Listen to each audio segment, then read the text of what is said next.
Billy, Jonathan Schmidt has a question for you. Hey, Billy. Yes, sir. How would you describe your relationship with Howard, and what would you say is the main reason for why the two of you become such good friends? This Howard, yeah. This Howard. Which Howard are we talking Howard about? Stern. Howard the Duck? I don't know. He's just an easy guy to hang out with. You know, if you only know Howard from media and listen to the show, he's this crazy guy, and what's he going to do? And oh, he's a nut, and how can you just kind of have a relaxing time with the guy?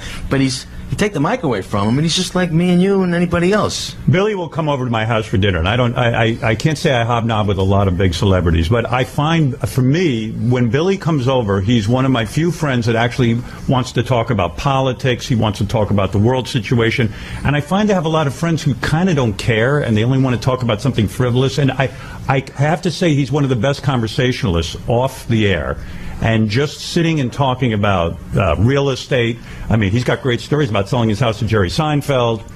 You know, he's got stories about world politics. He's got stories about meeting great people. He's really one of the most fascinating men I've ever met, and I'm honored to have him as a friend for that reason. I really, truly am. Well, he's always got good food at his house. That's true. He has good food, and he always says, you know, there's some people, like the people who wouldn't leave. You have company and they don't know when to go home, and you got to stand up and go, well, we don't want to be keeping you guys up, you know.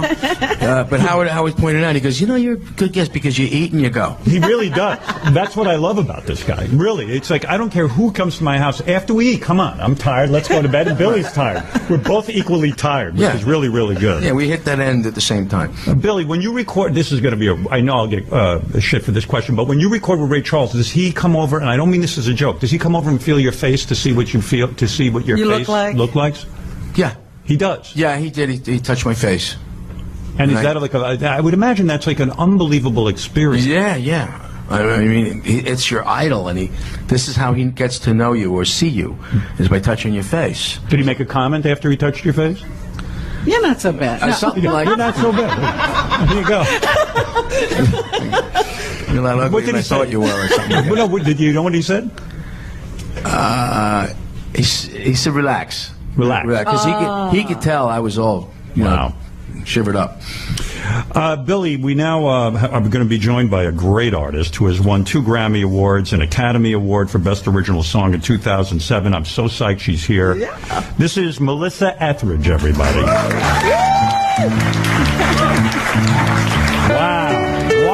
There she is. How exciting.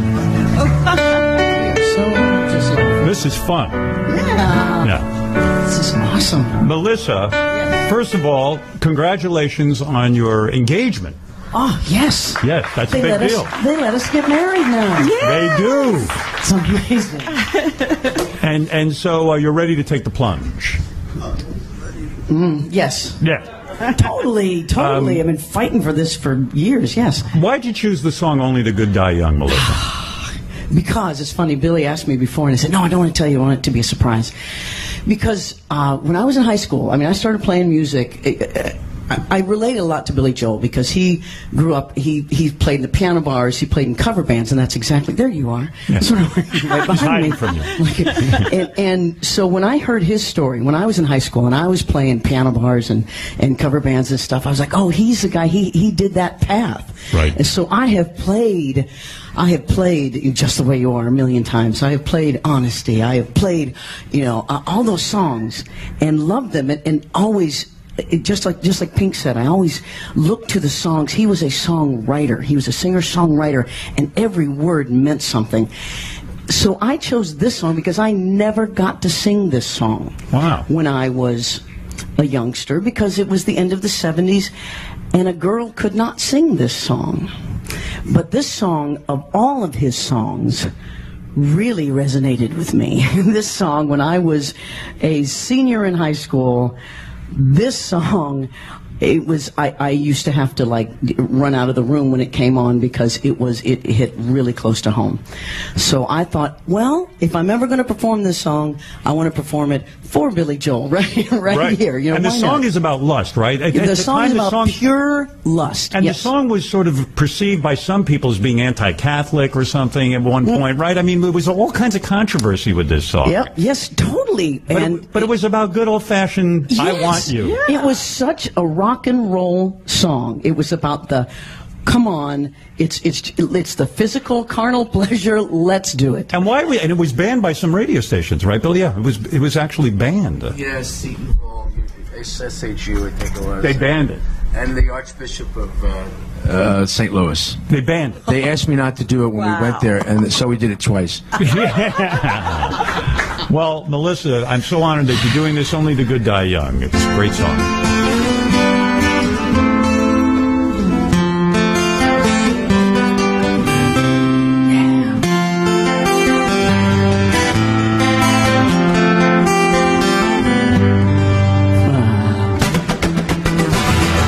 Virginia, don't make me wait. Oh, you Catholic girls start much too late. But sooner or later, comes down to fate. I might as well be the one. They showed you a statue, told you to pray. They built you a temple and locked you away. But they never told you the price that you'd pay for things that you might have done. Only the good die young. Only the good die young. Only the good die young. Only the good die young. You might have heard I run with a dangerous crowd. We ain't too pretty, we ain't too proud. We might be laughing just a little bit too loud, but that never hurt no one. So come on, Virginia, show me a sign. Give me a signal and I'll throw you a line. The stained glass curtain you're hiding behind never lets in the sun. You know that only the good die young. Oh, oh, oh. Only the good die young. Only the good die young. You got a nice white dress and a party on your confirmation. Oh, you got a brand new soul and a cross of gold. Well, Virginia, they didn't give you quite enough information. Oh, you didn't count on me when you were counting on your rosary. Oh, they say there's a heaven for those who will wait. Some say it's better, I say it ain't. I'd rather laugh with the sinners than cry with the saints. The sinners are much more fun. Only the good die young. Only the good die young. Only the good die young. Only the good die young. Told your mother, told you the only thing I could give you was a reputation. Hey, she never cared for me, but did she ever say a prayer for me? Oh, oh, oh. Come out, come out, come out, Virginia, don't make me wait. You Catholic girls start much too late, but sooner or later comes down to fate. I might as well be the one. Only the good die young. Only the good die young. I said, only the good die young. Only the good, only the good, only the good die young. Only the good die young. Only the good die young. Only the good die young. Wow. Wow. That is beautiful. Thank you so much. Melissa Etheridge, everybody. Melissa Etheridge. Yeah. That's how you do it. You are fantastic. You are fantastic. Thank you for doing this. Melissa Etheridge, everyone. Now, Billy, When you hear, by the way, Pink's mom is crying again. I'm gonna have to. She all right? By the way, I like that version. It's much that's dirtier than mine was. It was gritty, wasn't it? kind of was. Billy, when you hear that, I mean, does it make you proud? I mean, that's exactly what you had in mind. You wanted someone to interpret your song, right? Absolutely. Yeah. Especially like that. That's great. And you know what's great? The Vatican just called. The new Pope was actually dancing to that. He loves it. He would. Like it's right. Yeah. He might. Yeah, Billy, I mean, what I thought was so great was the visual of you sitting behind Melissa as she was singing that, and you were totally lost in it. I mean, I could tell you dug that. I love that interpretation. Yeah. And she also got there's an inherent reggae thing in that song. Yes. Which you do with the guitar. And she got it. She got it right. And made it really dirty like it's supposed to. Yeah. The way it's supposed to be. Yeah. David Weiss is in our audience. He is going to ask you a question. This is a town hall with Billy Joel if you're just tuning in. Hey, thanks a lot, guys. Thanks, Howard. This is unbelievable. Yes, it's great. And Melissa Etheridge, that was ridiculous. That really was. It was. Yeah. So over the course of your career, what's the one criticism that you were most offended by, either because it was completely off base or because it actually touched upon an insecurity? Never have a rock critic or somebody write or somebody walk up to you and say something horrible? Yeah, I had a lot of hit records that I had almost nothing to do with it except writing them. I didn't promote them. I didn't pick them to be singles. I didn't market them. The record company did that. They were, very good at picking hit records, but there was an assumption, and I would keep seeing this happen over and over again by certain people in the media, that I'm writing this song to be a hit, like I'm cranking out cheese. Like I'm just writing this stuff because I want to make money, which is ridiculous because, sure, we all want to make money, but that's how I made a living. I just wanted to make a living. If the song turned out to be a hit, hey, other people liked it, okay. But I didn't write the song thinking I'm gonna sit down today and I'm gonna snap out another one of them hit records. And that really hurts, right? Because you do have your integrity, and you made these songs because they've meant something to you, and you can get a chip on your shoulder, right? Yeah, I mean, there was an assumption I was just doing this for money. I'm just doing this to make money. He's sold out. He's doing it to make money. If I was really so worried about my money, I should have looked after my money, my real money, and a lot better. I got ripped off twice, really bad.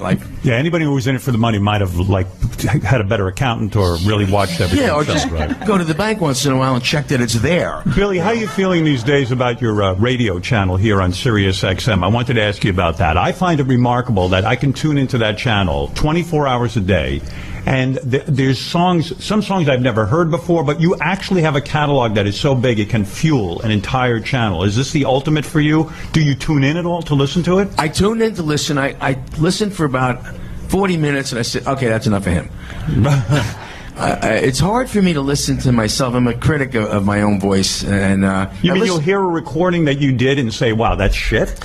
No. I just, when I hear me sing for too long, I start to get tired of me. Right. I mean, that's what I do when I go to work. I sing, and I recorded the songs, I wrote the songs, I arranged the songs, helped produce the songs, mixed the songs, mastered the songs, promoted the songs, and after a while it's like, okay, that'll be enough of me for a while. How involved are you with the channels? Do you just leave it up to someone else to program it, or do you ever call up and say, hey, don't put that on, put this on, or anything like that? I'm going to be more involved as time goes on because I want a chance to add my own program. I want to play some music that isn't me. Right. Some music that influenced me, or music that I like, or music that other people might be interested in, even some classical music. Maybe asking a lot for a pop audience to listen to it, but some of it's really, really good stuff, and I want to get it out there. I love that you're becoming a radio disc jockey. I really, truly do. Well, we talked about that. Yes, it's the This is usually the opposite. The DJ wants to be the rock star. Oh, believe me, I want to be a rock star, but you've heard me play. No, but I like radio. I mean, I have a face made for radio. I like radio.